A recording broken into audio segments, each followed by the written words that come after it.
रब्बी शरह ली सदरी वयस्सिर ली अमरी वहलुल उक़दतम मिन लिसानी यफ़क़हू क़ौली रब्बी यस्सिर वला तुअस्सिर वतम्मिम बिल खैर वबिका नस्तईन बिस्मिल्लाहिर रहमानिर रहीम अस्सलामु अलैकुम व रहमतुल्लाहि व बरकातुहू।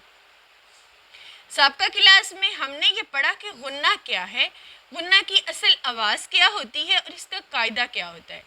आज की क्लास में हमने ये सीखना है कि नून साकिन और तनवीन के कायदे क्या हैं, कौन कौन से हैं और उनकी अदायगी का तरीका क्या है।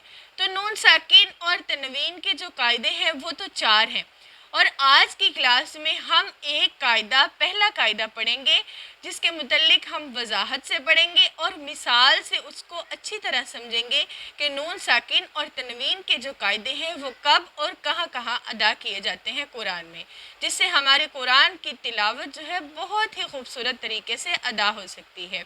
तो आइए सीखते हैं आज नून साकिन और तनवीन के कितने कायदे हैं। तो आज का हमारा सबक है नून साकिन और तनवीन के कवायद। असल में ये कवायद सीखने का मकसद गुन्ना करना है कि कुरान में गुन्ना कहाँ पर किया जाता है, किस तरह से किया जाता है और किस जगह पर नहीं किया जाता और किस वजह से नहीं किया जाता। इन कवायद को सीखने का असल मकसद गुन्ना है।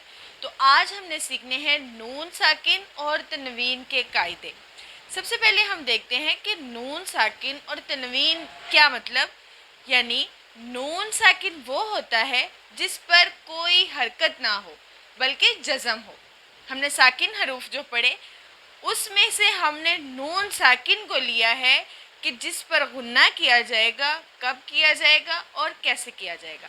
तो इस पर हमने पढ़ना है नून साकिन वो होता है जिस पर कोई हरकत ना हो बल्कि जज़म हो, जैसे हमज़ा ज़ेर नून इन, आइन ज़बर नून अन, ये हो गया नून साकिन। अब है तनवीन। हमने पढ़ा 2 ज़बर 2 ज़ेर 2 पेश को तनवीन कहते हैं, जैसे रसूलन, करीमुन, मुहीतुन, यानी तनवीन पर भी और नून साकिन पर भी आखिर में नून ही की आवाज़ वाज़िया की जा रही है। तो आज का जो हमारा सबक है वो ये है कि नून साकिन और तनवीन के कायदे और गुन्ना करने का असल तरीका जो गुन्ना का सीखना है हमने इन कवायद से, वो क्या है। अब हमने पढ़ना है कि नून साकिन और तनवीन के 4 कायदे हैं। कौन कौन से? इजहार, इदगाम, इख्फा, इकलाब। नून साकिन और तनवीन के ये 4 कायदे हैं, इजहार, इदगाम, इख्फा और इकलाब। हमने इन 4 कायदों से सीखना है कि गुन्ना करने का असूल क्या है, असल गुन्ना कब किया जाता है, जब इजहार पर किया जाता है तो उसको किस तरह से वाज़िया किया जाएगा, जब इदगाम पर किया जाएगा तो किस तरह से किया जाएगा, इख्फा पर किया जाएगा तो किस तरह से किया जाएगा, इकलाब पर किया जाएगा तो किस तरह से किया जाएगा। तो आज का जो हमारा सबक है वो हमने कायदा पढ़ना है इजहार। नून साकिन और तनवीन का पहला कायदा इजहार हमने पढ़ना है, जिसमें हमने ये सीखना है कि कौन से ऐसे हरूफ हैं जहाँ इजहार है, वो है इजहार। तो हमने कायदा सीखना है इजहार। इजहार का मतलब है जाहिर करना, इजहार यानी जाहिर करना। इसका कायदा ये है कि नून साकिन या तनवीन के बाद अगर कोई हरूफे हल्की हमने पढ़े, हमज़ा हा, आइन हा, गैन खा, ये हमने हरूफे हल्की पढ़े। इसका कायदा ये है कि नून साकिन या तनवीन के बाद हरूफे हल्की हमज़ा हा, आइन हा, गैन खा हो तो नून साकिन जाहिर करके पढ़ेंगे, बग़ैर गुन्ना के पढ़ेंगे। ख्वाह ये सूरत एक कलमे में हो या 2 में, वहाँ गुन्ना नहीं होगा। कहाँ पर? जहाँ इजहार होगा वहाँ गुन्ना नहीं होगा। इजहार कब होगा? जब नून साकिन या तनवीन के बाद हरूफे हल्की में से कोई भी एक हरफ आ जाए तो वहाँ हम उस हरूफ को जाहिर करके पढ़ेंगे, غنہ نہیں کریں گے۔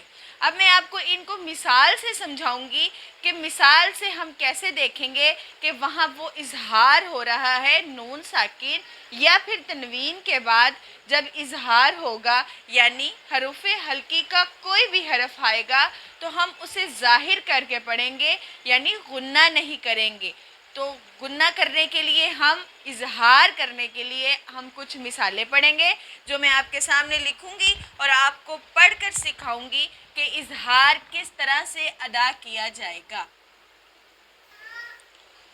جیسا کہ ہم نے قاعدہ یہ پڑھا کہ نون ساکن اور تنوین کے بعد، قاعدے کا یہ آپ نے خاص خیال رکھنا ہے کہ نون ساکن اور تنوین دونوں کی بات ہو رہی ہے کہ نون ساکن اور تنوین کے بعد جب حروف ہلکی اظہار میں ظاہر کرنا ہے تو نون ساکن اور تنوین کے بعد جب حروف ہلکی یعنی حمزہ ہا، عین ہا، غین خا کوئی بھی حرف ان 6 حروف میں سے آ جائے گا تو وہاں اظہار ہوگا۔ نون ساکن اور تنوین، اس چیز کا خاص خیال رکھنا ہے کہ نون ساکن اور تنوین کی بات ہو رہی ہے، دونوں پر یہ رولز فالو ہوں گے کہ جب بھی نون ساکن اور تنوین کے بعد حروف ہلکی میں سے کوئی بھی حرف آ جائے تو وہاں اظہار ہوگا، غنہ نہیں ہوگا۔ اب ان حروف سے میں آپ کو پڑھ کے دکھاؤں گی کہ کس طرح سے ہم یہاں اظہار کر رہے ہیں اور غنہ نہیں کر رہے۔ تو اظہار کرنے کا قاعدہ میں نے آپ کو بتایا، کریں اور ان حروف کی مدد سے آپ سیکھیں کہ اظہار کیسے ہوگا۔ ان حروف سے ہم نے سیکھنا ہے اظہار۔ تو اظہار ہم کیسے کریں گے یعنی غنہ نہیں کریں گے، آواز کو نون ساکن ہو یا پھر تنوین ہو ہم نے آواز کو ظاہر کر کے پڑھنا ہے۔ کس طرح سے پڑھنا ہے؟ منہم، منہم، انعمت، انعمت، من آمن، من آمن، کفوا احد۔ یہ دیکھیں وہی کلمہ وہی قاعدہ ہم نے نون ساکن پر بھی کرنا ہے اور تنوین پر بھی اس کا خاص خیال رکھنا ہے کیونکہ تنوین بھی اصل میں نون ساکن کی آواز ہی ہے، اس لیے اس کو دونوں میں ہم نے خاص خیال رکھنا ہے کہ یہی قاعدہ ہم نے نون ساکن پر بھی کرنا ہے ادا اور تنوین پر بھی۔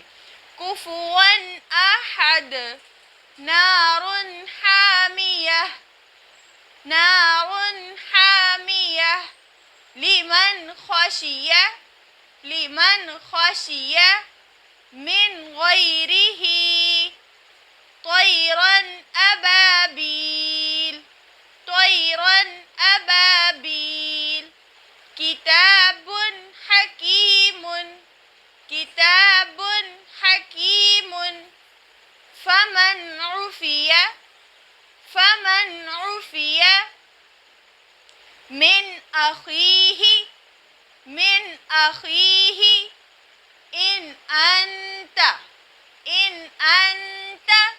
یہ ہم نے پڑھے ہیں اظہار والے حرف یعنی ایسے حروف، ایسا قاعدہ جس میں نون ساکن اور تنوین کے بعد حمزہ ہا یعنی حروف ہلکی حمزہ ہا، عین ہا یا غین خا آ جائے تو وہاں اظہار ہوگا، اسے ہم ظاہر کر کے پڑھیں گے۔ اظہار کا مطلب ظاہر کر کے پڑھنا، ہم یہاں پر غنہ نہیں کریں گے جہاں بھی نون ساکن اور تنوین کے بعد حروف ہلکی آئے گا۔ تو آج ہم نے نون ساکن اور تنوین کا ایک قاعدہ پڑھا جو ہے اظہار، اور اس میں ہم نے پڑھا کہ اس میں غنہ کے کیا قواعد ہیں۔ ہم نے پڑھا کہ اظہار میں غنہ نہیں ہوتا۔ امید کرتی ہوں نون ساکن اور تنوین کا پہلا قاعدہ آپ کو سمجھ آیا ہوگا۔ انشاءاللہ ہم اس کو مشق سے بھی سیکھیں گے، جیسے آج ہم نے حروف کی مثال سے سیکھا ہے اسی طرح ہم اسے قاعدے کی مشق سے بھی سیکھیں گے اور اپنے حروف کی بہتر درستگی کر کے قرآن کی بہتر تلاوت سیکھیں گے۔ وآخر دعوانا ان الحمد للہ رب العالمین۔